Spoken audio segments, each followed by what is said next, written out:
Edward Heath 1970-1974. Edward Heath, born in 1916, was a prominent British politician who served as the leader of the Conservative Party and as the Prime Minister of the United Kingdom from 1970 to 1974. A product of the elite echelons of British society, Heath's political journey began during his time at Oxford University, where he demonstrated early leadership potential. His military service during World War II, notably in the Royal Artillery, further shaped his character and provided him with a sense of duty and discipline. Heath's ascent within the Conservative Party was marked by a combination of strategic maneuvering and policy expertise. His reputation as a skilled negotiator and a staunch advocate for European integration positioned him as a key figure within the party. Heath's commitment to modernization and economic reforms, along with his diplomatic skills, played a pivotal role in securing his position as the leader of the Conservative Party. As Heath assumed office in 1970, Britain was navigating through a tumultuous period marked by economic challenges, social changes, and shifting geopolitical dynamics. The 1960s had seen a wave of cultural transformations, including the rise of the counterculture, the influence of the Beatles, and changing attitudes towards traditional values. These societal shifts set the stage for a political landscape that demanded adaptability and responsiveness from leaders.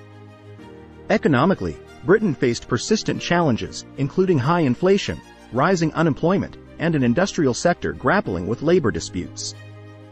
The global context was also significant, with the United Kingdom seeking to redefine its role in a post-colonial world and contemplating its relationship with the emerging European Economic Community, EEC. Edward Heath's ascent within the Conservative Party was a testament to his political acumen, strategic thinking, and dedication to public service. Emerging as a rising star within the party, Heath's early political career included various ministerial positions, such as Chief Whip and Minister of Labour, allowing him to cultivate relationships with influential party members and gain valuable experience in government affairs. Heath's reputation as a pragmatic and forward-thinking politician became evident during his tenure as a shadow minister. His advocacy for economic modernization, commitment to free market principles, and nuanced approach to foreign policy distinguished him within the Conservative Party. As his influence grew, Heath positioned himself as a leader capable of steering the party through a period of change and uncertainty. The Conservative Party's internal dynamics played a crucial role in Heath's rise. His leadership style, marked by a combination of discipline and pragmatism, resonated with party members seeking stability and effective governance. Heath's ability to navigate the internal politics of the Conservative Party ultimately culminated in his election as the party's leader in 1965, paving the way for his pursuit of the highest political office in the country. The general election of 1970 was a pivotal moment in British political history, marking the culmination of Edward Heath's efforts to lead the Conservative Party to victory. The election, held on June 18, saw Heath facing off against Harold Wilson, the leader of the Labour Party and the incumbent Prime Minister. Heath's campaign centered on themes of economic stability, law and order, and a commitment to address the pressing issues facing the nation. The Conservative Party presented itself as a pragmatic alternative to the Labour government, which had faced criticism for its handling of economic challenges and labor disputes. Heath's personal image as a strong and decisive leader resonated with voters seeking a change in direction. In a significant electoral triumph, the Conservative Party secured a majority in the House of Commons, enabling Edward Heath to assume the role of Prime Minister. The victory marked the end of a 6-year period of Labour Party rule and signified a shift in political direction under Heath's leadership. When Edward Heath assumed office as Prime Minister in 1970, he inherited an economy grappling with a myriad of challenges. The 1960s had seen a series of economic issues, including persistent inflation, high unemployment rates, and a trade deficit. These challenges were exacerbated by the global economic uncertainties of the time. Heath's government faced the daunting task of steering the British economy towards stability and growth. Inflation had reached double digits, and unemployment remained a significant concern. Additionally, the balance of payments deficit was a pressing issue, requiring decisive action to restore economic health. In response to the economic challenges, Heath's government introduced the Industrial Relations Act of 1971. This landmark piece of legislation was designed to address the growing issue of industrial unrest and strikes, which had become a prominent feature of the British labour landscape. The Industrial Relations Act aimed to regulate the power of trade unions, introducing measures to control industrial action and ensure fair workplace practices. Key provisions of the Act included the establishment of the National Industrial Relations Court, which had the authority to adjudicate on industrial disputes, and the introduction of ballots before strikes could take place. While the Act was intended to bring stability to labor relations, its implementation faced significant opposition from trade unions. Critics argued that the legislation curtailed workers' rights and undermined the collective bargaining power of unions. The contentious nature of the Industrial Relations Act contributed to heightened tensions between the government and trade unions during Heath's tenure. Heath's premiership was marked by a series of confrontations with powerful trade unions, as industrial disputes and strikes continued to pose significant challenges to the stability of the British economy. Notably, the coal miners' strikes in the early 1970s, particularly the strike of 1972, became emblematic of the struggles between the government and organized labor. Facing energy shortages and the economic impact of the strikes, Heath's response was resolute. The government implemented a state of emergency and introduced a 3-day workweek to conserve energy resources. Despite these measures, the strikes persisted, and the government eventually conceded to the miners' demands, highlighting the formidable influence of trade unions during this period. Edward Heath was an ardent supporter of European integration, viewing it as a crucial step for the economic prosperity and diplomatic influence of the United Kingdom. Throughout his political career, Heath consistently advocated for closer ties with the European continent, emphasizing the importance of collaboration in fostering stability and shared economic growth. Heath's commitment to European integration was deeply rooted in his belief that a united Europe could serve as a bulwark against the political and economic challenges of the post-war era. The devastation of World War II had left a profound impact on European nations, and Heath saw integration as a means to prevent future conflicts and promote mutual cooperation. As Prime Minister, Heath actively pursued policies aimed at strengthening Britain's relationship with the European community. His conviction in the benefits of integration would drive significant diplomatic efforts to secure British entry into the European Economic Community, EEC. Heath's determination to bring the United Kingdom into the EEC marked a pivotal chapter in British diplomatic history. The initial application for EEC membership had been made by Harold Macmillan's government in the early 1960s, but it was under Heath's leadership that the negotiations reached a critical juncture.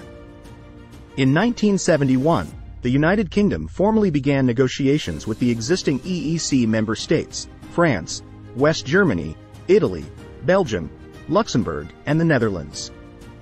The negotiations were complex, with contentious issues such as agricultural policy, budgetary contributions, and the UK's perceived special relationship with the Commonwealth requiring careful deliberation. After months of negotiations, an agreement was reached in January 1972, paving the way for the United Kingdom's accession to the EEC. The terms of entry were ratified in the House of Commons, and on January 1, 1973, the United Kingdom officially became a member of the European Economic Community. Edward Heath's approach to foreign affairs during his premiership was characterized by a pragmatic and diplomatic stance. As a leader, Heath recognized the importance of positioning the United Kingdom within the global context, especially considering the shifting dynamics of the Cold War and the decolonization of former British territories. His foreign policy priorities included fostering economic cooperation, maintaining strong alliances, and navigating regional conflicts with a focus on diplomatic solutions. Heath was a proponent of a strong and united Europe, and his commitment to European integration extended to his foreign policy objectives.